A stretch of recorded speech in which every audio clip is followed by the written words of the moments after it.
अस्सलामुअलैकुम मेरे भाई, गुड मॉर्निंग, वेलकम टू जागो लाहौर। जनाब एक नया दिन और एक नई सुबह के साथ मैं हूँ आपकी होस्ट मुनीब आसिफ। और जनाब मैं तो ये कहूँगी कि हमारी जो जितनी भी सारी उम्मीदें थी ना वो टूटती ही जा रही हैं एक एक करके। आप हमारी मौशी हालत जानते ही हैं, हर जगह यही कह लें कि तनकीद भी की जा रही है और इसके ऊपर बात भी की जा रही है। और अभी कल का अहवाल सुन लें कि जनाब पेट्रोल की कीमत बढ़ गई है और अब वो पेट्रोल 1 लीटर आपको 290 रुपए का मिलेगा। तो सबसे पहले तो आप लोगों को मुबारक हो कि हमारे लिए और आवाम के लिए सिर्फ मुश्किलात ही मुश्किलात हैं। कहीं से भी रिलीफ का जो झोंका होता है ना, एक नहीं मिल रहा है।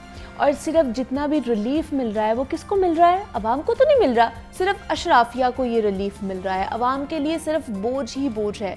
वो महंगाई का बोझ हो जाए, वो पेट्रोलियम मसनूआत की कीमतों में इजाफे का बोझ हो जाए, वो किसी भी चीज़ का बोझ हो जाए, वो सिर्फ अवाम को ही भुगतना पड़ रहा है। आप बिजली के बिल्स देख लें कितने ज़्यादा आते जा रहे हैं। और अब जब पेट्रोल की कीमत बढ़ी है तो आप अंदाज़ा लगाएं कि अब कीमतें कहाँ तक जाएंगी। आप मार्केट का रुख कर लें, आप बिजली के बिल देख लें, आप किराए देख लें कि उनमें कितना इजाफा आपको देखने को मिलेगा।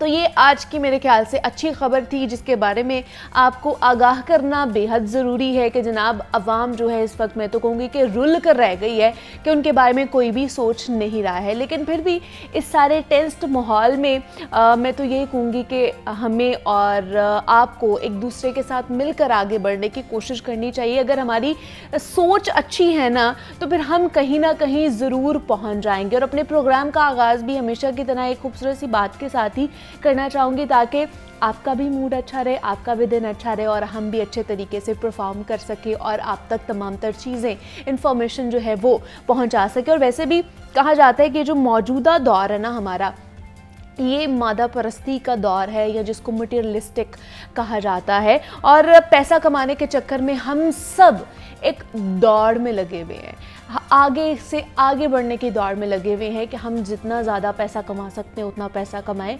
लेकिन इस पैसा कमाने के चक्कर में हम सबसे पहले क्या भूल जाते हैं? एक तो अपने आप को भूलते हैं, दूसरा अपने रिश्तों को भूल जाते हैं। अपने इर्द गिर्द के जो हमारे रिश्ते होते हैं, जिनको टाइम देना, जिनके साथ टाइम गुजारना बेहद ज़रूरी होता है, उनको भूल जाते हैं। बेशक हम उनके लिए कमा ज़रूर रहे होते हैं, हम पैसे के चक्कर में भी उनके लिए पड़े होते हैं कि हम उन तमाम लोगों को, अपने जो हमसे वाबस्ता लोग हैं, उन्हें अच्छी ज़िंदगी दे सके, उन्हें वो तमाम तर सहूलियात दे सके इस टेंस्ड माहौल के अंदर भी। इसलिए हम लोग पैसा कमाने में जूझ जाते हैं। और लेकिन जो वक्त होता है, क्योंकि ये वक्त जो है हमारा बड़ा कीमती वक्त है, अगर ये गुजर जाएगा, ये ज़ाया हो जाएगा तो इसका कोई फ़ायदा नहीं है। और ऐसे लोगों को ये समझना चाहिए कि जो ज़िंदगी है ना उसमें खुशी किसी एक ख़ास लम्हे या मंजिल पर नहीं मिलती है, बल्कि एक ज़िंदगी मुसलसल भाग दौड़ का नाम है। मसरूफ़ियत के इस दौर में ना हम अपने इर्द गिर्द छोटी छोटी जो खुशियाँ होती हैं ना उन्हें तलाश करना भूल जाते हैं, जो हमें तलाश करनी चाहिए। और यही पुरसुकून ज़िंदगी का एक राज भी है और हकीकत भी है कि हमारे चेहरे पर खुशी और मुस्कुराहट सजाए रखने से ना हमें जीने की और मुश्किलात को बर्दाश्त करने की क़ुव्वत मिलती है। और जो लोग इस चीज़ के आदी नहीं होते हैं, ज़िंदगी का सफ़र उनके लिए बहुत ज़्यादा मुश्किल हो जाता है, बल्कि वो खुशी से ज़िंदगी के लम्हात को गुजार भी नहीं सकते हैं। तो इसलिए खुशी से अपनी ज़िंदगी को गुजारना चाहिए। ये सिचुएशन रहने वाली है, अगर मुआशी सूरत हाल के हवाले से ही बात कर ले, जो हर किसी को मुतासर कर रहा है, वो चाहे मिडिल क्लास हो जाए, वो चाहे लोअर मिडिल क्लास हो जाए, हर कोई इस सिचुएशन से, इस मुआशी सूरत हाल से, फाइनेंशियल क्राइसिस से गुजर रहा है। लेकिन इसमें भी हमें मुत्तहिद रहना है, हमने अपने असाब पर काबू जो है वो पाना है और आगे बढ़ते जाना है। जितनी आप मेहनत करेंगे उसका फल आपको ज़रूर मिलेगा। लेकिन अपनी ज़िंदगी में जो छोटी छोटी खुशियाँ होती हैं ना, इसको भूल नहीं जाना है, इसको तलाश करने की कोशिश करना है, अपने रिश्तों को मजबूती से थामे रखना है, क्योंकि ये रिश्ते होते हैं जो हमें मोटिवेट करते हैं। और अगर ये रिश्ते ही हमसे दूर हो जाएंगे तो फिर हम ज़िंदगी में अकेले कुछ भी नहीं कर सकते हैं। शायद अकेले किसी मकाम पर पहुँच जाए, बहुत ज़्यादा पैसा भी कमा लें, लेकिन वो खुशी नहीं हमें मिलेगी जो हमें उन रिश्तों के साथ सेलिब्रेट करना करने में मिलती है। तो इसलिए इन रिश्तों की कदर करनी चाहिए, क्योंकि रिश्ते जब खो जाते हैं तब हमें उनकी कदर आती है। तो इसलिए रिश्ता कोई भी हो उसकी कदर करें इससे पहले कि वो आपसे छीन लिया जाए।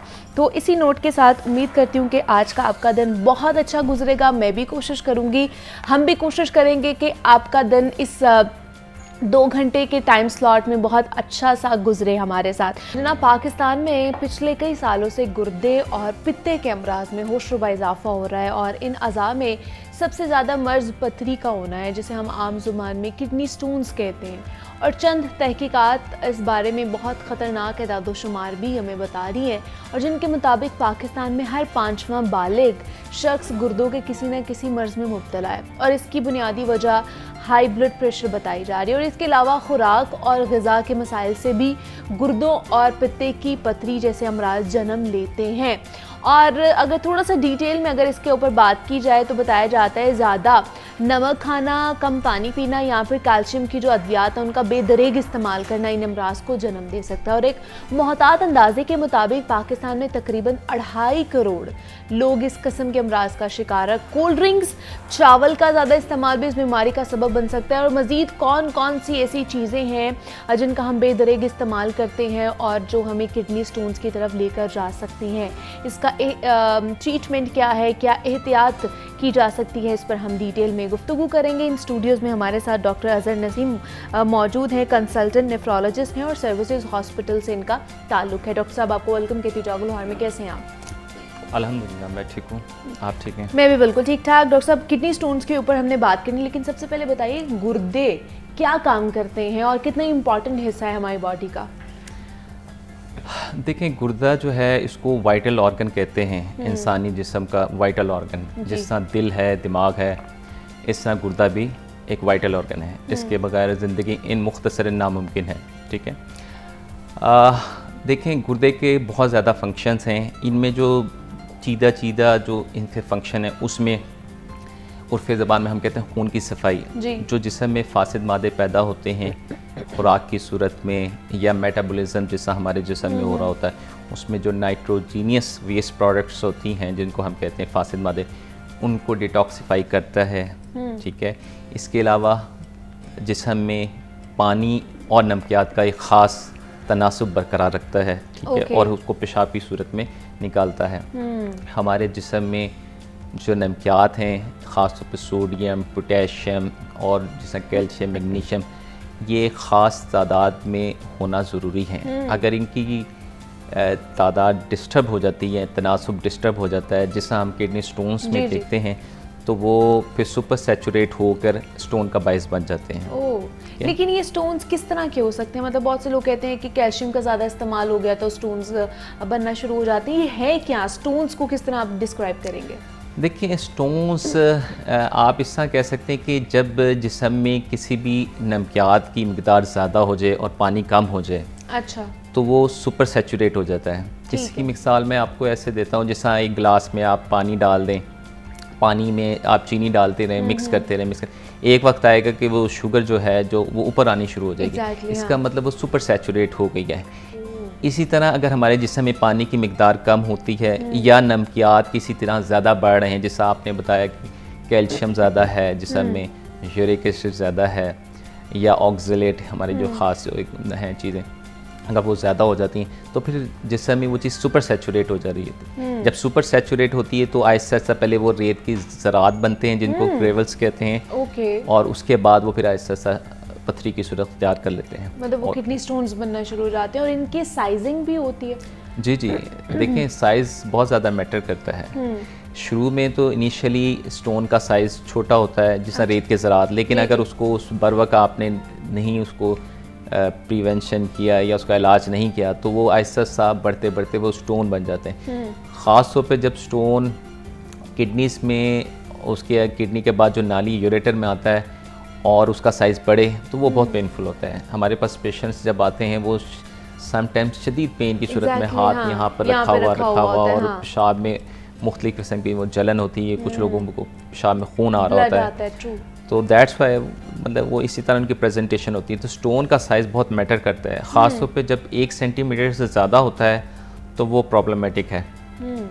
तो मुझे ये बताइए कि कौन कौन सी ऐसी ग़िज़ाएँ, क्योंकि अमूमन हमें यहाँ पे सुनने में मिलता है कि टमाटर का अगर ज़्यादा इस्तेमाल कर रहे हैं, अगर चावल आप बहुत ज़्यादा खा रहे हैं, कच्चे चावलों का इस्तेमाल कर रहे हैं, वो खा रहे हैं, तो उसकी वजह से भी किडनी स्टोन्स बन सकते हैं। मतलब हमने घरों में यही सुना है कि ज़्यादा चावल नहीं खाने हैं, पथरी बन जाएगी। तो क्या वाकई ऐसा है या और भी इसके रीज़न्स हो सकते हैं? देखें, इसकी ये रीज़न भी है और रीज़न्स भी हो सकते हैं। एक्चुअली स्टोन्स जो बनते हैं जिस्म में, वो कुछ लोगों में रुझान होता है पथरियाँ बनने का, कुछ लोगों में फैमिली हिस्ट्री होती है जिनके बड़ों के स्टोन्स बनते हैं, तो लाइकली कुछ जेनेटिक्स फैक्टर्स ऐसे होते हैं, उसमें भी उन बच्चों में भी स्टोन्स बनने की रुझान ज़्यादा होता है। उसमें कम मिकदार में अगर आप वो चीज़ें लेंगे जिससे कैल्शियम है या यूरिक एसिड है, या ख़ास तौर पे जैसा हम लोग जो एनर्जी ड्रिंक्स यूज़ करते हैं, आपने बताया जंक फूड्स जिसमें नमक बहुत ज़्यादा होता है, तो उनमें स्टोन जल्दी बन जाता है निस्बत उसके जिनमें स्टोन्स की कोई हिस्ट्री नहीं है। एक वेल हाइड्रेटेड पर्सन है, पानी का इस्तेमाल मुनासिब करता है, या उस ऐसी इन्वायरमेंट में रहता है जो बहुत ज़्यादा वो ह्यूमिड या हॉट नहीं है, हाँ नहीं है, उसमें फिर उसका चांस कम होता है। तो लोगों को पता होना चाहिए कि हमारी फैमिली हिस्ट्री है नहीं है, हम किस इन्वायरमेंट में काम करते हैं, हमारा पानी का इंटेक कैसा है, हमारा सोडियम का इंटेक कैसा है। तो ये ख़ास तौर पे ये सारी प्रिवेंटिव मेजर्स हैं। और आजकल हमने देखा है कि स्टोन्स जो है फीमेल्स में भी जो ओबीज़ हैं, उसमें इनका इंसिडेंस बढ़ रहा है due to the certain metabolism. उसमें ये यूरिक एसिड के मामला ज़्यादा हो जाते हैं, उनकी डाइटरी हैबिट्स समटाइम्स ऐसी होती हैं, पानी का इंटेक कम होता है, और ओवर द काउंटर मेडिसिन जिसमें आप देखते हैं कि कैल्शियम की दवाइयाँ खा रहे हैं अपने मौलिज से मशवरे के बगैर, या विटामिन डी है इस तरह की, या और भी ताकत की दवाइयाँ हैं जिनका हमें नहीं पता, ख़ास तौर पर हकीमी दवाएं जो हैं, वी डोंट नो उसमें क्या है। उसमें हैवी मेटल्स होती हैं और भी कुछ इस तरह के अज्जा होते हैं जिनसे स्टोन बनने में जो है ज़्यादा मदद मिलती है। अच्छा, तो फिर इसका इलाज क्या है? अच्छा, इलाज से पहले मैं जानना चाहूँगी, गुर्दे के जो स्टोन्स हैं और जो पित्ते के स्टोन्स हैं, ये दो डिफरेंट चीज़ें हैं, इसमें क्या डिफरेंट है? उनके स्टोन्स में क्या डिफरेंट होता है और पित्ते के स्टोन में क्या डिफरेंट है? देखें, किडनी स्टोन्स में तो मोटी मोटी वजूहात आपको मैं ये बताऊँ, ज़्यादातर कैल्शियम स्टोन्स होते हैं, कैल्शियम फॉस्फेट है या कैल्शियम ऑक्सलेट है, और फिर कुछ यूरिक एसिड स्टोन है और कुछ सिस्टीन है सॉर्ट ऑफ। जो पित्ते में पथरियाँ हैं वो भी ये ज़्यादा टमाटर खाने से और प्यूरेन डाइट्स की वजह से, कैल्शियम की वजह से हो जाती हैं। सही। लेकिन यूजुअली जो गॉल स्टोन्स हैं, जो पित्ते की पथरी हैं, वो फीमेल्स में ज़्यादा होती हैं, 40 साल की उम्र के करीब होती हैं। वो जो फैटी माएँ होती हैं उनमें होता है, और जिनका लाइफस्टाइल भी इसी तरह ही है, जिसमें वो ज़्यादा जंक फूड्स हैं और ज़्यादा मसाले और नमक वाली चीज़ें हैं, उनमें ये गॉल स्टोन्स ज़्यादा होते हैं, उसमें ज़्यादा होते हैं। ज़्यादा। और इनका फिर इलाज दोनों का डिफरेंट है या सेम ही है? देखिए, डिफरेंट है, इलाज डिफरेंट है। गॉल स्टोन का डिफरेंट है क्योंकि उसमें भी दो स्कूल ऑफ थॉट्स हैं। यूजुअली जनरल सर्जन के पास जब हम कंसल्ट करते हैं, जी पित्ते में पथरी है, तो कुछ लोग कहते हैं कि जी स्टोन से उनको कोई दर्द नहीं है, कोई परेशानी नहीं है, कोई हाजमे में मसला नहीं है, तो डॉक्टर्स कहते हैं कि जी दिस साइलेंट स्टोन्स, आप इसको आप ऐसे ही लेकर चल सकते हैं। अगर कोई मसला करेंगे तो फिर हम इसको इंटरवीन करेंगे या उसको ऑपरेशन करेंगे सॉर्ट ऑफ।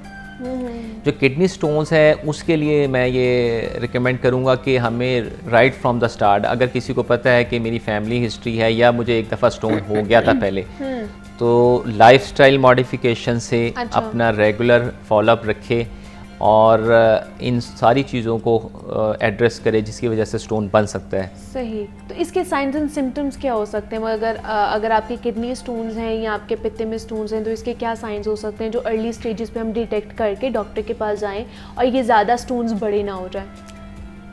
बिल्कुल। देखें, स्टोन्स के साइन ऑफ सिम्टम्स उसकी लोकेशन पे भी डिपेंड करते हैं। अच्छा। अगर आप ऊपर से हम स्टार्ट करें, सबसे पहले गुर्दा होता है, गुर्दे के बाद एक नाली है, यूरेटर है, उसके बाद मसाना है। स्टोन कहीं भी हो सकते हैं, किडनी में, यूरेटर में, नीचे मसाने में। यूजुअली स्टोन किडनी में बनते हैं, उसके बाद वो आगे यूरेटर में या ब्लैडर में आ जाते हैं। जब स्टोन ऊपर सिर्फ किडनी में होते हैं तो पेशेंट हमारे पास आते हैं कि जी हमें भारीपन सा महसूस हो रहा है, एक तरफ भारीपन है, डल एक्टिंग पेन है, बेचैनी रहती है, कभी कभी भारीपन सा होता है, कभी कभी पेन ज़्यादा हो जाता है, बड़ी स्वेयर पेन होती है। स्वेयर पेन होती है। और कुछ लोग कहते हैं कि जी पेशाब में थोड़ा सा मसला आ रहा है, इन्फेक्शन पेशाब करने में मसला आ रहा है, या उसमें जलन है सॉर्ट ऑफ। लेकिन वही स्टोन अगर आपके यूरेटर में आ जाए तो वो फिर एक इमरजेंसी होती है कि पेशेंट जो है वो यूजुअली हॉस्पिटल्स में जो ज़्यादातर आते हैं वो इस पेन के साथ आते हैं कि उनसे बर्दाश्त नहीं हो रहा होता है। इवन कि वो कहते हैं कि पहले आप कोई पेन किलर लगा दें तो हम आपसे बात करेंगे। अच्छा। इतना फिर एक्सक्रीशिएटिंग पेन होता है, उसे कॉलिक की पेन कहते हैं। तो यूजुअली वो वाले पेन को हमने इमरजेंसी तौर पे ट्रीट करना होता है। आप पेन किलर्स लगाते हैं और फिर उसके बाद आप उसका इन्वेस्टिगेशन करते हैं, इमेजिंग करते हैं, और अगर तो वो स्टोन कंपेरेबल है यूरेटर के साइज से तो हम मेडिकल मैनेजमेंट करते हैं, ट्रायल देते हैं। लेकिन अगर साइज स्टोन का ज़्यादा बड़ा है तो हम फ़ौरन यूरोलॉजिकल इंटरवेंशन करके उनकी यूरोलॉजिस्ट की हेल्प से वो स्टोन को किसी न किसी तरीके से बाहर करते हैं, निकालते हैं, रिमूव करते हैं। तो ये मतलब बहुत से लोग कहते हैं कि हम लेज़र के थ्रू भी हो सकता है, शुआएं भी लगती हैं, ये सारा कुछ होता है। तो ये सारा इस ट्रीटमेंट के अंदर ही मौजूद होता है, या ये बहुत से क्वैक्स भी हमारे यहाँ पर मौजूद हैं, ये उन्होंने ये सारी चीज़ें इन्वेंट की हुई हैं? नहीं, लेज़र जो है वो क्वैक्स तो नहीं, वो टेक्नीशियन यानी कि हमारे करते हैं। लेकिन लेज़र का डिसीजन या जो भी ट्रीटमेंट का डिसीजन है वो एक मुस्तनद डॉक्टर के मशवरे के बाद इस्तेमाल होना चाहिए। अच्छा। कुछ जगहों पे लेज़र का ट्रीटमेंट ज़्यादा अच्छा काम करता है, जैसा किडनी में स्टोन्स है वो it is difficult to remove with the medicine, क्योंकि वो पहले किडनी में पड़ा हुआ, वो कैसे पहले यूरेटर में आएगा, फिर मसाने पे बाहर, तो उसी तरह निकलेगा। लेकिन अगर वो वहीं पर स्टक किया हुआ है और उसका साइज़ ऐसा है कि जिसको हम निकालना मुश्किल है दवाइयों से, तो फिर वो लेज़र का ज़्यादा रोल आता है। ठीक है। लेकिन वो भी ख़ास हमने देखनी होती है, उसकी डेंसिटी स्टोन्स की कितनी है, कितना अफाका है उसका लेज़र का, और उसको भी फिर उसके बाद फॉलोअप पे हम देखते रहते हैं कि उसकी भी कॉम्प्लिकेशन कोई ना हो लेज़र की, और स्टोन भी टूट के निकल जाए और वो किसी किस्म की कोई पेचीदगी ना करे। मतलब उनका जो स्टोन का साइज़ छोटा करने के लिए ख़ासतौर पर जो लेज़र्स हैं वो यूज़ किए जाते हैं ताकि वो जल्दी से जो है वो आपकी बॉडी से स्क्रीट आउट हो जाए। अच्छा, दूसरा ये तो हमने स्टोन्स के ऊपर बात की है, मुझे ये बताइए कि हम वैसे गुर्दे की सेहत को कैसे बरकरार रख सकते हैं? कौन कौन सी हमें ऐसी अपनी जो डाइटरी हैबिट्स हैं उन्हें चेंज करने की ज़रूरत है, या ओवरऑल हमें वो प्रैक्टिस अपनाने की ज़रूरत है? जी बिल्कुल, इसका बहुत ज़्यादा रोल है, ख़ास तौर पे आजकल जैसे हमारे लाइफस्टाइल्स हैं। क्योंकि ब्लड प्रेशर का जो एक मामला है वो बहुत ज़्यादा बढ़ता जा रहा है, और उसकी वजह से कह रहे हैं कि ख़ासतौर पर नौजवानों में ब्लड प्रेशर, एक तो बीपी हाई प्रॉब्लम है, दूसरा कि उसकी वजह से उनकी जो किडनीज़ हैं वो इफ़ेक्ट हो रही हैं। बिल्कुल, देखिए अब किडनीज़ में लीडिंग कॉज ब्लड प्रेशर और शुगर हैं, दो मेन चीज़ें हैं। और अगर आप स्टार्ट करती हैं किडनी हेल्थ के हवाले से, तो सबसे पहले तो वो जनरल मेजर्स हैं इंसान का लाइफस्टाइल। आपने जैसा बताया कि नमक का इस्तेमाल जो है वो सबसे कम होना चाहिए, जंक फूड्स हैं बहुत ज़्यादा हमने उसकी आदत नहीं बनानी चाहिए, पानी का मुनासिब इस्तेमाल करना चाहिए। पानी, स्टोन में भी पानी का पीने का टारगेट इतना है कि यूरिन आपका जो है 2 लीटर से ज़्यादा है, ये टारगेट होता है। अच्छा। इतना आप पानी पिए कि 24 घंटे में आपका यूरिन 2 लीटर से ज़्यादा है। ओके। इतना पानी पिएंगे तो जो स्टोन जो है अगर वो बनने के इम्कानात इंसान के बिल्कुल कम हो जाते हैं, या जिनके स्टोन होते हैं उसमें मज़ीद नहीं बनते। ठीक है, वो अगर वज़न ज़्यादा है तो वज़न को कम करें। बाकी हेल्दी डाइट बहुत ज़्यादा इंपॉर्टेंट है, यानी फ्रूट सॉर्ट ऑफ और वेजिटेबल्स, यानी कि जिनमें फ्रूट पोटेशियम ज़्यादा होता है, वो ब्लड प्रेशर के लिए भी बहुत अच्छा है, और स्टोन के हवाले से भी वो बेहतर है अगर पोटेशियम लेवल ठीक है। इसी तरह सब्जियां भी, ग्रीन लीफी वेजिटेबल्स को छोड़ के, क्योंकि ज़्यादातर यूजुअली उसमें जो है ऑक्सीलेट होता है और बाकी चीज़ें भी होती हैं, हमें फिर उसको ज़रा देखना पड़ता है। बाकी जो है सब्जियों का इस्तेमाल सॉर्ट ऑफ वो ज़्यादा है। एक्सरसाइज को मामूल बनाना चाहिए, और early to bed early to rise, सुबह जो है एक्सरसाइज करनी चाहिए इंसान को। और वैसे ही सुन्नत है कि आप 5 वक्त की नमाज़ पढ़ें, तो उसमें भी इंसान की जो सारी एक्सरसाइज है, फिजिकल एक्सरसाइज है, वो हो जाती है। अच्छा, दूसरा ये मुझे बताइए कि मतलब बहुत से लोग कहते हैं कि आप यूरिन के थ्रू भी आप डिटेक्ट कर सकते हैं कि आपके गुर्दे सही से फंक्शन कर रहे हैं कि नहीं कर रहे हैं, कि अगर आपको बहुत ज़्यादा येलो यूरिन आ रहा है या उसका कलर जो चेंज हो रहा है आपको पता चल जाना चाहिए। क्या ये छोटी छोटी साइंस एंड सिम्टम्स हैं कि हमें पता चल जाए इस तरह के कि हमारे जो गुर्दे के फंक्शन है वो थोड़ा सा डिस्टर्ब हो रहे हैं और हमें हमें डॉक्टर के पास जाना है फॉर द जनरल जो है ट्रीटमेंट के लिए? देखें, द कलर ऑफ यूरिन बहुत इंपॉर्टेंट है, लेकिन मैं ये कहूँगा ये ख़ास तौर पे डॉक्टर्स के हवाले से ज़्यादा रख लें तो बेहतर है। अच्छा। वरना एक आम इंसान इसको ज़रा फोकस करे कि जी मेरा कलर ज़्यादा चेंज हो गया, कम हो गया, लाइक दैट, तो वो थोड़ा सा कंफ्यूज ना हो जाए। ठीक है, यूजुअली बिल्कुल सही आपकी बात है। अगर पेशाब का कलर जो है अगर ज़्यादा येलो हो रहा है और आप एक ऐसी इन्वायरमेंट में काम करें जहाँ गर्मी वगैरह ज़्यादा है, इसका मतलब डिहाइड्रेशन का एलिमेंट है। अच्छा। आप अपना पानी का इंटेक ज़्यादा करें। कुछ लोगों को अब पेशाब जो है बिल्कुल पानी की तरह आ रहा होता है और उनके मामलात भी दूसरे डिस्टर्ब होते हैं, तो उसको भी चाहिए कि वो अपने मुआले से करेगा कि मुश्किल तौर पे अगर वो ज़्यादा पानी यानी कि पी रहा है और उसके बाद भी उसका जो कलर वगैरह चेंज नहीं हो रहा, तो देखना पड़ेगा कि सारी चीज़ें होती हैं। फिर वो है कि आप अपने डॉक्टर से रुजू कर सकते हैं और वो फिर आपको बेहतर तरीके से गाइड करेंगे कि जनाब आपको क्या प्रॉब्लम है। हमारे साथ डॉक्टर अज़हर मौजूद है, कंसल्टेंट नेफ्रोलॉजिस्ट हैं। डॉक्टर साहब, बहुत शुक्रिया आपके वक्त का कि आप यहाँ पर आए। किडनी स्टोन्स के हवाले से और ओवरऑल किडनी के फंक्शंस के हवाले से हमने बात की है। यहाँ पे एक छोटी सी ब्रेक लेते हैं, मिलते हैं इस ब्रेक के बाद।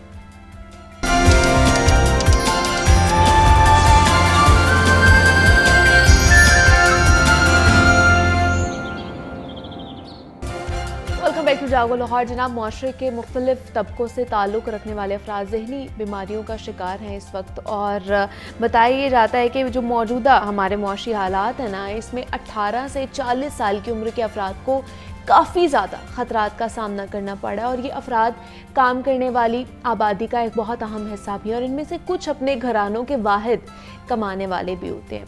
तो लिहाजा जब वो अपनी ज़िम्मेदारियों को निभाने के लिए जिद्दोजहद करते हैं तो उनका असाबी तनाव और परेशानी मज़ीद बढ़ जाती है, और बदकिस्मती से मौजूदा मौशी हालात लोगों की ज़हनी सेहत को मुतासर कर रहा है। और ख़ास तौर पर जो बाहर निकल कर जो लोग काम कर रहे होते हैं, जो नौकरी पेशा अफराद होते हैं, इससे नफसियाती अमराज पैदा हो रहे हैं। और तहकीकात के मुताबिक पाकिस्तान की आबादी के 14 मिलियन से ज़ायद अफराद किसी न किसी नफसियाती मर्ज़ में मुब्तला हैं। तो आज हम ख़ास तौर पर जनाब उस तबके की बात करने वाले हैं, उन लोगों की बात करने वाले हैं जो हमारे घर के वाहिद कमाने वाले होते हैं, हमारे मर्द हजरात होते हैं। औरतों के हवाले से हम बात करते रहे हैं कि उन्हें ज़हनी परेशानी का किस तरह सामना करना पड़ता है, क्या क्या साइकोलॉजिकली प्रॉब्लम्स हो सकती हैं जिनसे उन्हें कोप अप करना पड़ता है, सफ़र करती हैं। लेकिन हम ये कभी नहीं भूल सकते हैं कि जनाब जो मर्द हजरात होते हैं उन्हें भी डिप्रेशन होता है, वो भी एंजाइटी का शिकार होते हैं, वो भी इन मौशी हालात की वजह से, इन तमाम तर सिचुएशंस की वजह से ज़हनी तनाव का शिकार हो जाते हैं। तो उन्हें अपनी ज़हनी सेहत का किस तरह ख्याल रखना है ताकि अगर वो ज़हनी तौर पर सेहतमंद रहेंगे तो तमाम तर जितने भी घर के अफराद हैं, एक पूरा ख़ानदान जो है वो खुशहाल ज़िंदगी गुजार सकता है। तो इस पर बात करने के लिए डॉक्टर ताहिरा रुबाब, माहिर नफ्सियात, हमारे साथ मौजूद हैं। उनसे ये तमाम तर चीज़ें जो हैं डिस्कस करते हैं। डॉक्टर ताहिरा, आपको वेलकम कहती हूँ जागो लाहौर में। कैसे हैं आप? आप लोग की दुआ जबरदस्त। मैं बिल्कुल ठीक। डॉक्टर ताहिरा, बहुत सारी बात की जाती है ख़ासतौर पर ख़वातीन की ज़हनी सेहत के हवाले से, तो कि वो डिप्रेशन का शिकार रहती हैं, जितनी ज़्यादा सिचुएशन होती है एंजाइटी उन्हें रहती है। मर्दों के हवाले से हमें बताइए, क्या वो भी ये तमाम तर जो मुआशी हालात हैं, इस तरह की सिचुएशन में डिप्रेशन, एंजाइटी, स्ट्रेस का या किसी भी तनाव का, ज़हनी तनाव का शिकार हो सकते हैं?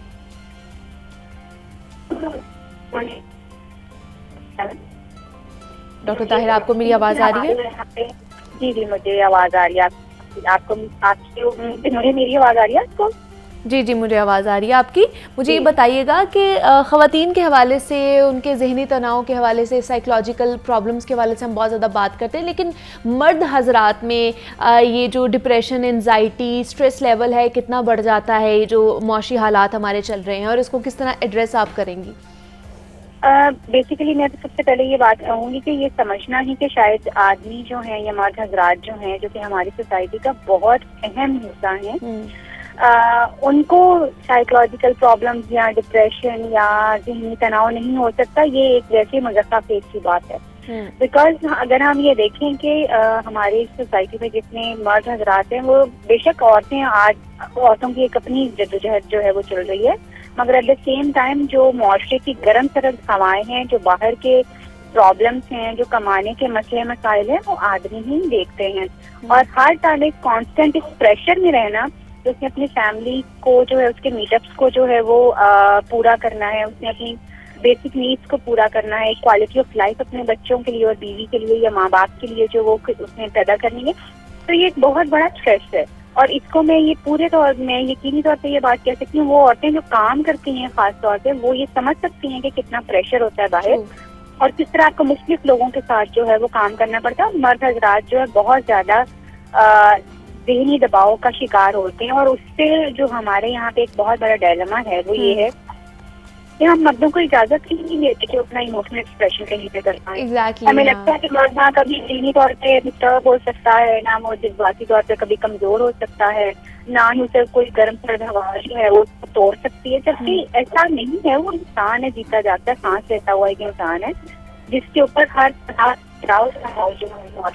या पर उसको बिल्कुल परेशान करता है। आपकी मैं आपको इंटरेस्टिंग चीज बताना चाहूंगी वो ये कि आप देखेंगे कि हमारे यहाँ पे मर्दों को फिजिकल प्रॉब्लम, जिसमें हार्ट प्रॉब्लम्स जो है, जिसमें डायबिटीज जो है, जिसमें ब्लड प्रेशर जो है, वो बहुत ज्यादा, उसकी एक मेजर वजह जो है वो ये है कि उनका स्ट्रेस कहीं पे लेट आउट ही नहीं होता। वो कहीं पे भी कंफर्टेबली बात ही नहीं कर पाते कि वो क्या फील कर रहे हैं। लेकिन ये हमारे घर से ही, बचपन से ही चलती आ रही होती है ना डॉक्टर ताहिरा, के जिस तरह एक बड़ा कोट किया जाता है कि मर्द को दर्द नहीं होता, या वो इमोशनल नहीं हो सकता, वो आउटस्पोकन नहीं हो सकता, वो क्या फील कर रहा है इनर वो नहीं बता सकता, अपनी फीलिंग्स को भी इस तरह एक्सप्रेस नहीं कर सकता। तो उसकी वजह से भी ये बहुत ज़्यादा ज़हनी तनाव का शिकार, एंजाइटी का शिकार होते हैं बहुत ज़्यादा, क्योंकि हमने पहले से उसको बेचारे को एक ह्यूमन के तौर पे हम ट्रेन करने की कोशिश करते हैं, जिसको कुछ एक्चुअली वो इंसान नहीं है, वो मर्द है जो कि पत्थर है, उसको हम ऐसे ट्रेन करते हैं बेसिकली। और उसको हम बनाते ही पत्थर है, तो फिर हम उससे उम्मीद जब करते हैं कि उसको बड़ा टेंडर होना चाहिए, उसको बड़ा सॉफ्ट स्पोकन भी होना चाहिए, तो ये डिस्क्रिपेंसी आप कहीं पे भी जो है वो देख नहीं सकते। जब आपने अपने बच्चों को, लड़कों को खास तौर पे, जब आप उसको कहते हैं कि जी मर्द और लड़के नहीं रोते होते, तुम क्या लड़कियों की तरह रो रहे हो, तो ये वो पॉइंट है जहाँ पे हम उसको सिखाना शुरू कर देते हैं कि रोना मर्दों का काम नहीं है, ना मर्दों का काम नहीं है, मर्द जो है वो कभी नहीं रोता। तो वो वहाँ पे हम उसका वो इमोशनल बैरियर क्रिएट कर देते हैं, जहाँ पे तक जाने लगती है वो उसको ऐसी जगह नहीं मिलेगी जहाँ पे बड़ा वो कंफर्टेबली, कॉन्फिडेंटली अपनी रियल फीलिंग्स जो है वो शेयर कर दे। और फिर हम औरतें जो हैं वो कंप्लेन करती हैं कि आदमी जो हैं वो हमें इमोशनली उस तरह से डील नहीं करते, जब उनको इमोशनली ट्रेन ही नहीं किया गया या उनके जज्बात को समझा ही नहीं गया, उनको ये बताया ही नहीं गया कि उनके जज्बात भी होते हैं, वो भी बिल्कुल आम इंसानों की तरह फील कर सकते हैं, औरतों की तरह उनके भी जज्बात जो है हो सकते हैं। तो फिर हम उनसे उम्मीद ही क्यों कर रहे हैं कि वो कभी हमें वो एक इमोशनल कुशन भी देंगे। ट्रेनिंग नहीं है ना आपकी, आपने बताया ही नहीं, आपने तो उनको बताया कि जज्बात होते ही नहीं है मर्दों के। तो उस वजह से मैं ये समझती हूँ कि मर्दों का प्रेशर जो है वो औरतों से भी बहुत ज्यादा है। ये जो साइकोलॉजिकल और माशरती बर्डन जो है वो औरतों से भी बहुत ज्यादा है, क्योंकि उनके पास कोई जगह ही नहीं है इसको लेट आउट करने के लिए। उनके पास एग्जैक्टली वेंट आउट वो निकाल नहीं सकते ना अपने अंदर से। हम लोग तो फिर भी एक दूसरे के साथ डिस्कस कर लेते हैं, माएँ अपनी बेटियों के साथ, बेटियां अपनी दूसरी दोस्तों के साथ। एग्जैक्टली ऑन बर्डन हो जाती, मगर औरतें अपने शोहरों को सुना के ऑन बर्डन हो जाती, मगर आदमी जो है वो कहाँ सुनाए, किसको सुनाए? क्योंकि हर जगह जब वो सुनाने की बात करते हैं अगले से लोग उनको जज करना शुरू कर देते हैं, और जब जज करते हैं तो आगे से ये बात कही जाती है कि आप तो यार क्या कर रहे हो, मर्द बनो, तुम हिम्मत पकड़ो, इस तरह हौसला नहीं हारते होते। इस तरह की बातें हम उनको कहना शुरू कर देते हैं, विच इज लाइक मतलब क्या आगे क्या, कभी आप जो है वो डाउन नहीं हो सकते, कभी आप जो है स्ट्रेस नहीं हो सकते, कभी आप इमोशनल नहीं हो सकते, कभी आपको एक सॉफ्टर कुशन नहीं किसी का चाहिए होता। तो मुझे ये लगता है कि औरतों से ज्यादा हमारे जो मर्द हजरात हैं उनको हेल्प की ज्यादा जरूरत होती है, साइकोलॉजिकल, और उनको जो है वो एक ये जो उनको अगर अच्छा हमारे यहाँ पे डॉक्टर ताहिरा ये भी है कि हम लोग अपने घर की खवातीन को तो बेशक अगर हमें पता चलता है कि वो साइकोलॉजिकली किसी डिप्रेशन का या किसी और चीज़ का शिकार है तो हम उसे डॉक्टर के पास ज़रूर ले जाएंगे, लेकिन मर्द हजरात के बारे में ये ज़्यादातर नहीं मैंने सुना, ना ही इसको कहा जाता है कि अगर तुम्हें कोई डिप्रेशन या एंजाइटी का शिकार है तो तुम साइकोलॉजिकली हेल्प ले सकते हो डॉक्टर के पास जाकर। आपके पास आते हैं पेशेंट्स? बिल्कुल आदमी आते हैं, लेकिन वो इस तरह नहीं आते कि मसलन जी आपने उसको, किसी ने उसको गाइड किया, वो बेचारे जब खुद इतने ज्यादा मुश्किल हालात में चले जाते हैं कि उनको कोई रास्ता ही नहीं नजर आता, then they seek the help के जी अच्छा अब हम हेल्थ की तरफ जो है वो चले जाएं। आमतौर पर आप ये देखो कि टीम में अगर कोई आदमी जो है जिसको कोई स्ट्रेस हो रहा हो या उसको कोई पर्सनैलिटी का इशू हो रहा हो या वो इमोशनली डिस्टर्ब हुआ हो, लोग उसके लिए कभी कोई सॉफ्ट कुशन नहीं लेके आते, ना ही उसको हेल्प करेंगे कि जी आप कहीं चले जाओ। तो वो लोग आते जरूर इस क्लिनिक पे, बहुत सारे आदमी आते हैं, मगर वो जो आके रिपोर्ट कर रहे होते हैं वो 2-3 चीजें होती हैं। एक तो इकोनॉमिक बर्डन बहुत ज्यादा है जो कि उनको फेस करना पड़ता है। आप देखें हमारे यहाँ पे जितनी मर्जी भी औरतें अभी काम कर रही हैं, फिर भी हम 54% है, हमारी 54% औरतें औरतों में से तकरीबन कुछ 10% या 12% औरतें जो है काम करती हैं, बाकी की सारी औरतें जो हैं वो घर बैठ के खाती हैं या वो घर में रहती हैं, वो काम नहीं करती। अब उन औरतों का सारा बर्डन जो है वो ऑफकोर्स हमारे फैमिली मेंबर, जो एक फैमिली मेंबर है उसको उठाना पड़ता है, और फिर हमारी चीजें डिमांड्स भी बहुत ज्यादा होती हैं और समटाइम्स रियलिस्टिक होती है, समटाइम्स नॉट रियलिस्टिक भी होती है, जिसकी वजह से आपने आदमी को जो एक चीज सिखाई है वो है हीरो। वो कभी भी अपना अपने आप को नीचे होना, वो जो है उसकी मैस्कुलिनिटी के खिलाफ है कि वो नीचे हो जाएगा, वो हार जाए, तो उसमें बेचारे ने फाइट करते ही रहना, एंड तक वो फाइट करता रहता है कि किसी तरह से चीजें बेहतर हो जाए। और जब तक उसकी बस में होता है वो फाइट करता रहता है, लेकिन एट द एंड बहुत से ऐसे केसेस भी हमने देखते हैं डॉक्टर ताहिरा कि जब वो एड्रेस नहीं कर पाते हैं, वो लोगों से बात नहीं कर पाते हैं मर्द हजरात, तो वो एट द एंड जाके अपनी जान ले लेते हैं, खुदकुशियों की तरफ चले जाते हैं। बहुत से केसेस आपने भी ऐसे देखे होंगे। तो इस डिप्रेशन से किस तरह, इस फीलिंग से किस तरह वो बच सकते हैं? बेशक बेरोजगारी बहुत ज़्यादा, अनएम्प्लॉयमेंट होती जा रही है, मौशी हालात हमारे बहुत ज़्यादा बिगड़ते जा रहे हैं, लेकिन इन हालात में भी रहकर किस तरह खुद को खुश रखा जाए और इस स्टेट ऑफ माइंड से बाहर निकला जाए? बेसिकली जो मैं समझती हूँ कि हमें एक ऐसा जरूर होना चाहिए कि आप एज इंसान है, एज मर्द हमारे पास जैसे लोग हमें अपने रिलेशनशिप में जरूर शामिल करने चाहिए जहाँ पे हम अपने आप को अनबर्डन कर सकें, जहाँ पे हम अपना दिल को जो है वो रख, जहाँ पे लोग हमें जजमेंटल हुए बगैर जो है बात को और तकलीफ को समझ सकें। सबसे इम्पोर्टेंट आपका ये सोशल नेटवर्क है जो आपको एक क्वेश्चन दे सकता है कि जी आप सेफ फील करते हैं और आप वहाँ पे अपने आप को अनबर्डन, इमोशनली अनबर्डन जो है वो कर सकते हैं। मैं समझती है कि जो हमारी औरतें हैं वो जैसे ही आदमी घर जाता है ना मनीषा, जैसे वो घर जाएगा फौरन जो उसको ना घर के मसाइल जो है सुनाना शुरू कर देती है। मतलब वो एंटर हुआ है, आज ये नहीं हुआ, वो नहीं हुआ, ये लेके आना, वो लेके आना। मैं रिक्वेस्ट अपनी फीमेल से ये जरूर करूंगी कि आप बिल्कुल, उन्होंने सारी चीजें मैनेज करी, उनकी जिम्मेदारी दी है, लेकिन 10-20-15 मिनट उसको दे दी कि जब वो घर आए तो थोड़ा सा अपने आप को रिलैक्स करे 15-20 मिनट की, बस वो 15-20 मिनट के लिए आप उसको वो घर के कामों की लिस्ट या अपने दुख जो है ना सुनाएं। उसके बाद थोड़ा सा जब वो रिलैक्स होके अपने आप को कैचअप कर दे तो फिर आप अपनी बात जो है वो करना शुरू करें। 15 मिनट में ना इंसान अपने आप को गैदर कर जाता है, वो जो पिछला स्ट्रेस और एनवायरनमेंट होता है ना उससे अपने आप को बाहर निकालने में कामयाब हो जाता है। अगर आप जैसे घर आओगे और आते आने से एक बमार शुरू हो जाता है तो फिर आपके पास कहीं पर बैक होने का या वो चीजों को मैनेज करने का टाइम नहीं मिलता।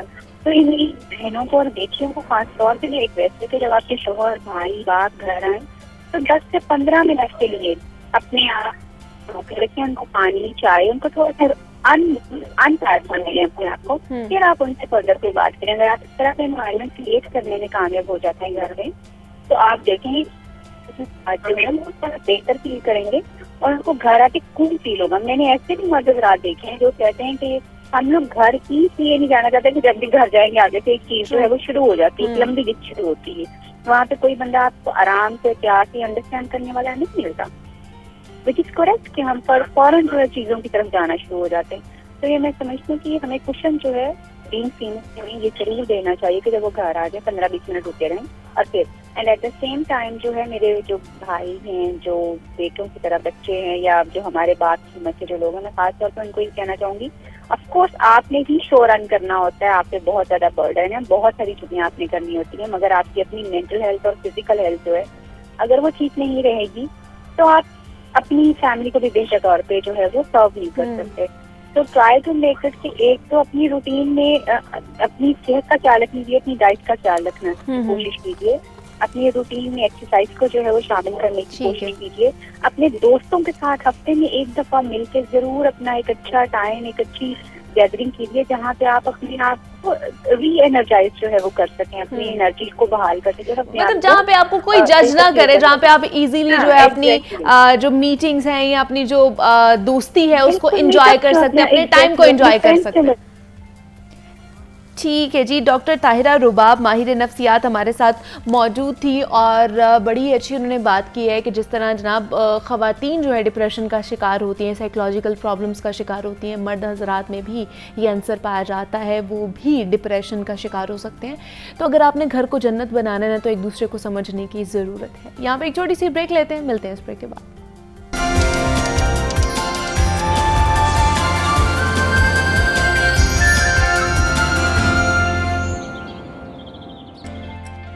वेलकम बैक टू जागो लाहौर। जनाब अब कुछ बात कर लेते हैं हड्डियों जोड़ों के दर्द के हवाले से। ख़वातीन में और मर्दों दोनों में ये बड़ा ज़्यादा आम होता जा रहा है और ख़वातीन में ख़ास तौर पर ये बहुत ज़्यादा परेशानी पाई जाती है और इस बीमारी को आर्थराइटिस कहा जाता है। दूसरा ऑस्टियोपोरोसिस का नाम भी आप लोग बहुत ज़्यादा सुनते होंगे, जिसमें आपकी हड्डियाँ कमज़ोर होना शुरू हो जाती हैं, बुरबुराना शुरू हो जाती हैं, हड्डियों से घुटनों से आवाज़ आना शुरू हो जाती है और कहा जाता है कि जनाब आपकी हड्डियाँ कमज़ोर हो रही हैं, कैल्शियम की डेफिशिएंसी हो गई है या विटामिन डी की डेफिशिएंसी हो गई है। तो इसको पूरा किस तरह किया जाना चाहिए, इसको किस तरह कॉम्बिनेशन के साथ खाना चाहिए, ये जानना बेहद ज़रूरी है क्योंकि हर दूसरा बंदा जो है वो हड्डियों जोड़ों के दर्द में मुब्तला है। तो आज हमने इस पर बात करनी है कि नेचुरल जो हमारे पास चीज़ें होती हैं जिसमें हमारी खाना आ जाता है, फ्रूट्स हैं, वेजिटेबल्स हैं, इससे हमें किस तरह विटामिन डी, कैल्शियम या जो इस तरह की चीज़ें हैं इनसे हम छुटकारा हासिल कर सकते हैं या इनसे हम अपनी जो मिनरल्स है, विटामिन्स हैं, जो जो हमें न्यूट्रिशंस चाहिए होती है हमारी बॉडी के लिए, उसको किस तरह पूरा किया जा सकता है और कौन कौन से सप्लीमेंट्स हमें खाने चाहिए। तो इस पर बात करने के लिए हमारे साथ इन स्टूडियोज़ में डॉक्टर शर्मीन यासीन मौजूद हैं, क्लिनिकल न्यूट्रिशनिस्ट हैं, डाइटिशियन हैं और हेल्थ एडवाइज़र भी हैं। डॉक्टर शर्मीन आपको वेलकम कहती हूँ जागो लाहौर में। कैसी हैं आप? थैंक यू सो मच, अल्हम्दुलिल्लाह बिल्कुल ठीक। आप कैसी हैं? मैं भी बिल्कुल ठीक ठाक। डॉक्टर शर्मीन, अर्थराइटिस, ऑस्टियोपोरोसिस बहुत ज़्यादा आम होता जा रहा है। ख़वातीन में ये चीज़ ज़्यादा देखी जाती है कि कमर का दर्द, हड्डियों का दर्द, जोड़ों का दर्द उनमें पाया जाता है। ये है क्या? सबसे पहले अर्थराइटिस की बात कर ले तो ये है क्या? बहुत सी ख़वातीन और बहुत से आजकल जो मर्द हज़रात हैं उनमें ये पाए जाने वाली बहुत कॉमन डिजीज़ है। ये क्लास ऑफ ऐसी डिजीज़ है जिसको हम ऑटोइम्यून डिजीज़ कहते हैं। अच्छा। और अर्थराइटिस होता ये है कि हम दो तरह की जो है वो हमारे अंदर डिजीज़ पाई जाती हैं जो कि हड्डियों से रिलेटेड होती हैं। एक अर्थराइटिस है और एक है ऑस्टियोपोरोसिस। अच्छा। ये दोनों बहुत जो है ना वो डिफरेंट है। अब इनको हम लोगों ने जो है ना वो बिल्कुल आपस में मिसकॉन्सेप्ट नहीं करना। लोगों में मिसकॉन्सेप्शन इस चीज़ की बहुत ज़्यादा क्रिएट हो गई हुई है। अगर वो लेथार्जिक भी फील करते हैं, डिजीनेस भी फील कर रहे होते हैं, तो वो कहते हैं कि हमें जी ऑस्टियोपोरोसिस हो गया और हमें अर्थराइटिस हो गया, तो अब जो है ना हम लोग को उसकी तशख़ीस कर लेते हैं। तो इसमें देखा जाए तो अर्थराइटिस और जो ऑस्टियोपोरोसिस और इस तरह की जो कंडीशंस हैं, सबसे पहले एज फैक्टर बहुत ज़्यादा डिपेंड करता है कि वक्त के साथ साथ जो है ये होना शुरू हो जाता है अगर आपने अपनी ग़िज़ा जो है वो ठीक से नहीं ली होती है। तो 40 से 50 ईयर्स की एज में जो है वो जो फीमेल्स हैं उनके अंदर पाया जाता है और जो मेल्स हैं उसके अंदर थोड़ी सी इसकी लिमिट जो है वो ज़्यादा होती है। उनके 60 to 65 ईयर्स की एज में उनमें जो कॉमनली देखा जाता है। औरतों में सबसे ज़्यादा इसलिए भी जल्दी पाया जाता है, आपको पता है कि मेनोपॉज जो है वो हो जाता है, उसकी वजह से हार्मोनल इम्बैलेंस हो जाता है। हार्मोन इम्बैलेंस होने की वजह से जो है वो क्या होता है कि आपके जो है वो अर्थराइटिस होने के चांसेस ज़्यादा हो जाते हैं और एस्ट्रोजन की बहुत ज़्यादा हमारी हड्डियों में कमी हो जाती है। हार्मोन्स का जो इम्बैलेंस हो जाते हैं उसकी वजह से हो जाती है। अब हम लोगों ने समझना है ये है कि अर्थराइटिस क्या है और ऑस्टियोपोरोसिस क्या है। अर्थराइटिस एक ऐसी चीज़ है जो कि आपकी बोन्स को स्टिफ कर देती है, आपकी बॉडी को अकड़ा देती है, आपके जिस्म को, आपकी जो हड्डियाँ हैं उनको अकड़ा देती है। इसमें रूमेटॉइड अर्थराइटिस जो है वो सबसे ज़्यादा मेन इसकी जो वो टाइप है।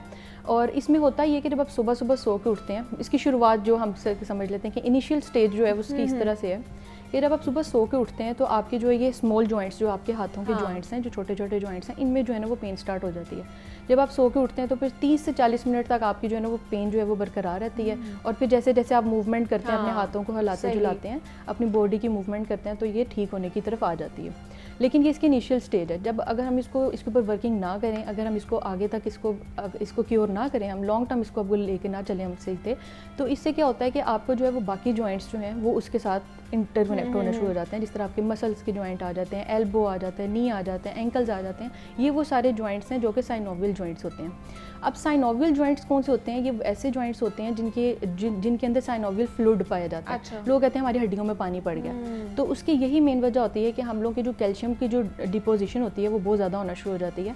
अल्लाह ताला ये माएँ ना घर में भी कहती हैं कि तेरी हड्डियों में पानी पड़ गया जो काम नहीं कर रही है। बिल्कुल, वाकई ये कहा जाता है। बिल्कुल ऐसे कि हमारी जो यंग जनरेशन है वो उसके अंदर भी अब ये बहुत ज़्यादा पाया जाता है। एज फैक्टर तो चलें ठीक है हम मान लेते हैं, लेकिन आजकल की जो जनरेशन है उसमें ये देखना है कि बच्चे क्यों इस चीज़ को इतना कर रहे हैं, इतना लेथार्जिक क्यों फील करते हैं, इतना ज़्यादा लो क्यों फील करते हैं, सुस्त हो गए हैं, कोई काम ही नहीं करते हैं। बिल्कुल, तो उसकी यही मेन वजह होती है कि सबसे पहले तो स्क्रीन टाइम हम लोगों ने बहुत ज़्यादा कर दिया हुआ है और उनकी हड्डियों में पानी भी पड़ जाता है। हड्डियों में पानी पड़ जाता है, कामचोर हो जाते हैं हम लोग। सही। तो हम लोगों ने करना ये होता है कि हम लोग अपना स्क्रीन टाइम जो है वो कम करना है।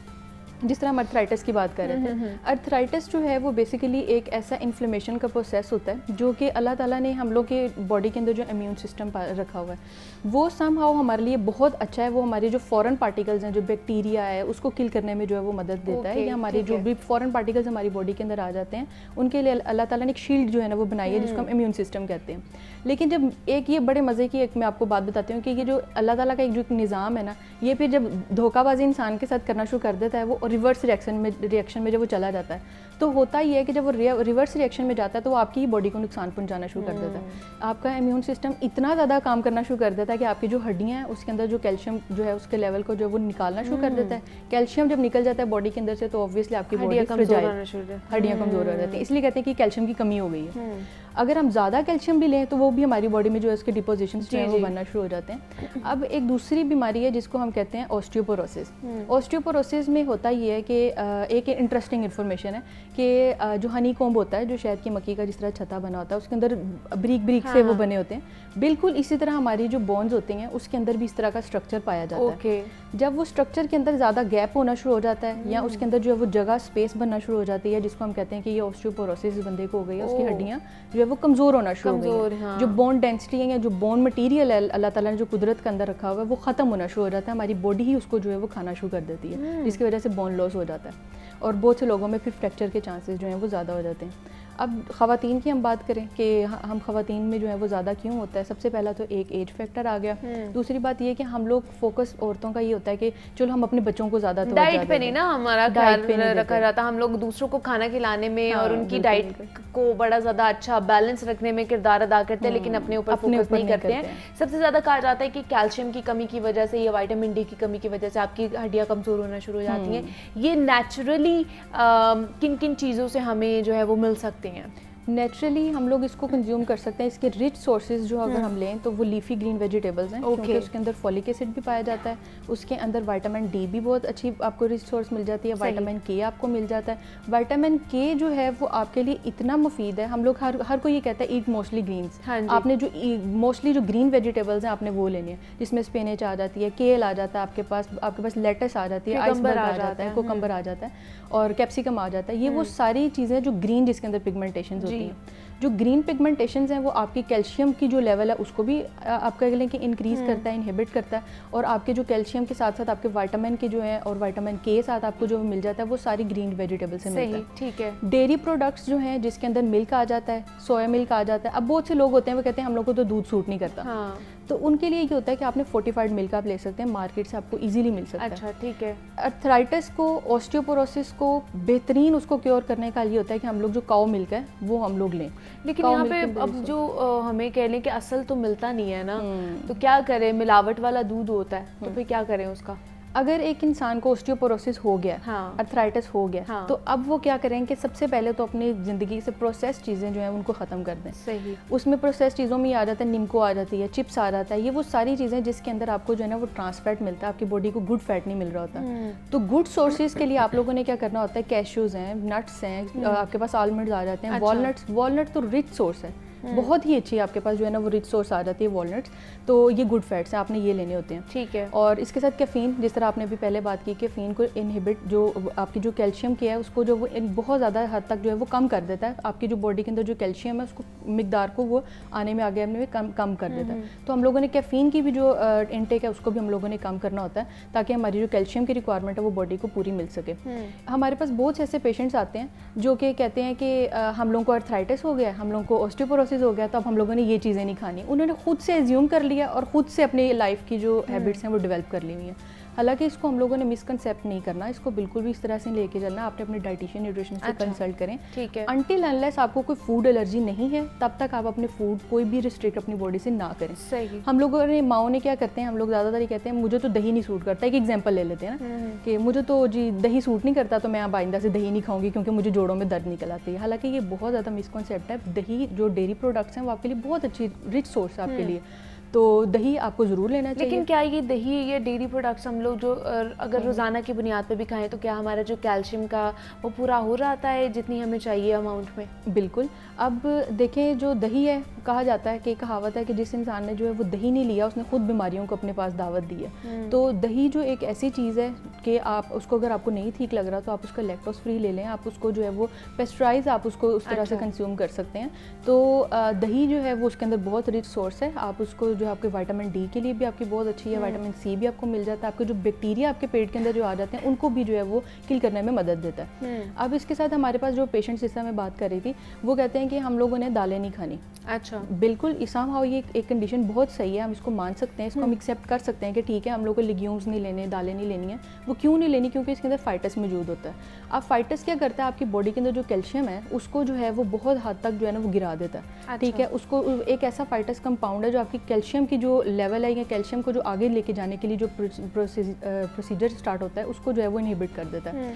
जब वो उसको इस तरह करता है तो फिर उसकी वजह से जो कैल्शियम की लेवल जो है वो कम हो जाता है। अब जब हम माएँ जो हैं वो क्या करती हैं कि हम लोगों ने बहुत दूर से हम लोग देख रहे हैं कि बहुत अरसे से हम इस तरह करते हैं कि जो दालें और लेग्यूम्स हैं हम उसको पानी में भिगो देते हैं और पूरे होल नाइट हम उसको सोक कर रहे होते हैं और फिर उसके बाद जो हमें सुबह उसको ले रहे होते हैं। उसकी यही मेन वजह होती है कि हम लोगों ने उसके अंदर जो पानी था उसके अंदर वो फाइटस कंपाउंड रिमूव हो जाता है, उसको हम साइड पे निकाल देते हैं और फिर हम लोग दालें ले सकते हैं।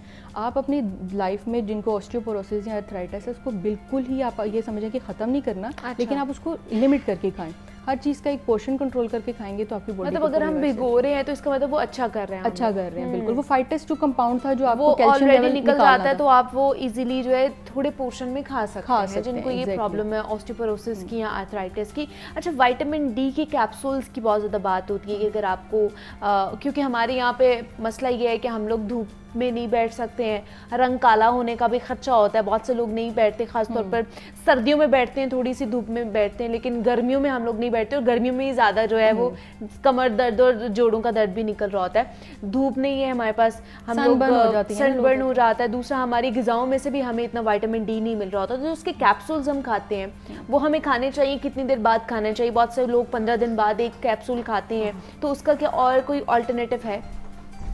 विटामिन डी जो है मेरे ख्याल से अगर नेचुरली आपको कंज्यूम करना पड़े या अगर आपको नेचुरली इसकी सोर्स मिल रही हो तो आपको उसको नेचुरली कंज्यूम करना चाहिए। अच्छा।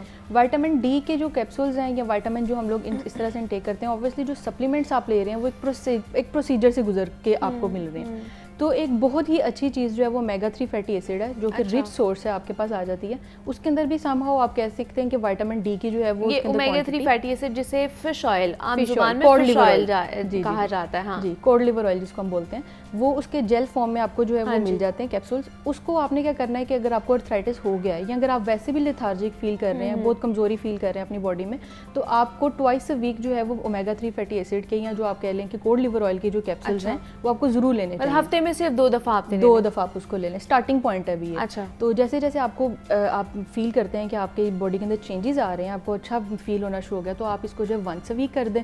और ये बहुत ही अच्छी चीज़ है जो नॉर्मल, अब ये जो बच्चे हैं आजकल, जो हमारी यूथ है उसमें इतनी ज़्यादा ही हो गई है, तो बच्चे क्या करते हैं पंजीरी वगैरह या इस तरह की चीज़ें अवॉइड ही करते हैं कि हम लोग जो है ना वो देसी चीज़ें हम लोग ना लें। तो उनके लिए यही बेहतर है कि वो कैप्सूल्स जो हैं वो इसके ज़रूर इनटेक करें और आपको नेचुरली जो है वो एक सोर्स मिल जाती है ओमेगा 3 की। तो अगर हम लोग ओमेगा 3 खा रहे हैं, उसकी कैप्सूल्स खा रहे हैं, तो फिर क्या हम लोग जो विटामिन डी के कैप्सूल्स हैं उन्हें स्किप कर सकते हैं? आप उसको स्किप नहीं करें, लेकिन उसका टाइम जो है वो आप चेंज कर दें। अच्छा। मैं आपको एक छोटी सी एक एग्जांपल देती हूँ कि आप देखते हैं कि बहुत से पैरासीटामोल होते हैं या बहुत सी एक एंटीबायोटिक्स होती हैं, वो डॉक्टर ने हमें मना करता है कि आपने इसको दूध के साथ नहीं लेना। हाँ। या आप अगर ये खा रहे हैं तो आपने इसके साथ ये इंटेक नहीं करना। इसी तरह विटामिन डी है, और इसी तरह आपके खाने के जो वो दूसरे आप समझ लें कि फूड प्रोडक्ट्स हैं जो आपने फूड प्रोडक्ट्स के साथ उसको इंटेक नहीं करना होता। अगर आप विटामिन डी भी ले रहे हैं, अगर आप ओमेगा 3 भी ले रहे हैं, तो आपको उसका जो है ना वो टाइम चेंज करना चाहिए। ठीक है, अब होता है ये कि ड्रग एंड न्यूट्रिशन इंट्रैक्शन हो जाती है। जब आप कोई ड्रग इंटेक कर रहे हो, कोई भी मेडिसिन आप इंटेक कर रहे हैं, तो वो आपकी बॉडी के अंदर जो है वो इंट्रैक्शन कर सकता है किसी भी फूड पार्टिकल के साथ मिलकर आपकी बॉडी को बजाय फ़ायदा देने के वो आपको बॉडी को नुकसान दे सकता है। तो इसकी जो टाइमिंग्स हैं वो डाइटिशियन न्यूट्रिशन से कंसल्ट करें। अपनी जो आपकी डेली की रूटीन है, आइडियल क्या टाइमिंग हो सकती है इसकी? किसकी मतलब विटामिन डी खाने की या फिर ओमेगा 3 खाने की? आप अगर आपने सुबह खा लिया तो ये स्नैक टाइम में बहुत अच्छी ऑप्शन आ जाती है। अगर आपने सुबह का खाना खा लिया, मॉर्निंग में आपने कर लिया, तो आपके पास जो स्नैक टाइम शाम का 4-5 बजे का आता है वो भी बहुत अच्छा है। और खाली पेट इसको ना लें, अगर आप इसको थोड़ा बहुत कुछ खा के लेंगे तो ऑब्वियसली आपके जो है वो बॉडी के ऊपर जो है वो ज़्यादा अच्छा जो है वो असरअंदाज हो सकता है। और कैल्शियम की जो हम लोग कह लें वो भी एक टैबलेट ही होती है जो हम लोग खा रहे होते हैं, तो क्या वो भी लेनी चाहिए और क्या रोज़ाना की बुनियाद पर खा सकते हैं वो? अगर मेरे पॉइंट ऑफ व्यू से देखा जाए और आजकल की जो मॉडर्न रिसर्च है उसके अकॉर्डिंग देखा जाए कि अगर आप कैल्शियम की सप्लीमेंट्स लेते हैं, जिस तरह 160 सेल्सियस आपको मिल जाती है, वो आप ले रहे होते हैं, पानी में डाल के लेते हैं, मैं पूरी तरीके से इसको ये नहीं कह सकती कि आप इसको ख़त्म कर दें, लेकिन आपको पता है एक आर्टिफिशियली चीज़ आपको मिल रही है, तो वो आपकी बॉडी के अंदर डिपोजिशन जो है कैल्शियम के, वो प्रोड्यूस हो सकते हैं। तो बजाय इसको आप डेली इनटेक करें, आप इसको थोड़ा लिमिट कर दें। और जो है वो अक्सर लोग क्या करते हैं, जिम जाते हैं और जिम जाने से पहले जो है वो अपनी उसमें डाल लेते हैं कि बॉडी को एनर्जी मिल जाएगी इस तरह। तो यखनी बहुत अच्छी सोर्स है अगर आप वो। अच्छा, कैल्शियम के बारे में मैंने ये सुना है कि मतलब जो फुल मुखाने जिन्हें कहा जाता है उसके अंदर कैल्शियम बहुत अच्छा सोर्स है हमारे लिए। बिल्कुल ऐसा ही है कि आपको बहुत सी और चीज़ें मिल जाती हैं जो हमारी देसी चीज़ें हैं। अगर हम ख़वातीन की बात करें तो वो तो इस चीज़ का इंटेक आसानी से कर लेंगी, लेकिन जो आजकल की यूथ है उसको ये चीज़ें इंटेक करने में बहुत मसला होता है। वो इन चीज़ों को, देसी चीज़ों को वैसे भी नहीं वो मानते हैं। तो उन चीज़ों को हम लोगों को इंटेक करने के बजाय अगर हम उनको ज़बरदस्ती एक चीज़ के ऊपर लेकर आएँ, वो समाव ले लेंगे, ठीक है हम लोगों ने खा लिया, लेकिन वो लॉन्ग टर्म इस चीज़ को लेके नहीं चल सकते हैं। तो जाहिर सी बात है कि हम लोगों को नेचुरली जो चीज़ एक मिल रही है, हम लोग को उससे इसका जो है ना वो ज़रूर इसको कंज्यूम करना चाहिए।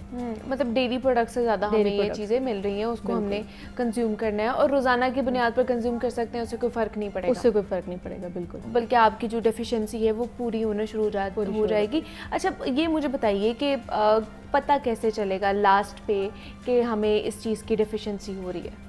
कैल्शियम की डेफिशिएंसी पूछ रहे हैं। कैल्शियम की डेफिशिएंसी इसी तरह ऐसी हो सकती है कि अगर आप फॉर एग्जांपल कोई एक बंदा है, ठीक है, वो कह रहा है कि मेरी जो हड्डियों में बहुत ज़्यादा दर्द होना शुरू हो गया है, उसने खुद से एज्यूम कर लिया कि मुझे अब इसका कोई टेस्ट वगैरह भी होता है? टेस्ट वगैरह भी होते हैं। अगर आप बात करें कि अगर किसी बंदे को ऑस्टियोपोरोसिस है या किसी को आर्थराइटिस है, तो बजाय वो कैल्शियम की अपनी रिसोर्स को पूरा करे या उस तरह से ले, सप्लीमेंट्स लेना शुरू कर दे, वो अपनी डाइट से उसको चीज़ को जो है ना वो ठीक करे नेचुरली तरीके से। मेरे ख्याल से ज़्यादा अच्छा डेयरी प्रोडक्ट्स कि आपने अपनी डाइट को ठीक करना है, उससे तमाम तरह आप ये जो विटामिन्स हैं, ये कैल्शियम है, वो ले सकते हैं। हमारे साथ डॉक्टर शर्मीन यासीन मौजूद है। डॉक्टर शर्मीन, बहुत शुक्रिया आपके वक्त का कि आप यहाँ पर आई और आर्थराइटिस के हवाले से, ऑस्टियोपोरोसिस के हवाले से हमने बात की। इसी नोट पर मुझे इजाज़त दीजिए, अपना ख्याल रखिएगा, अल्लाह हाफ़िज़।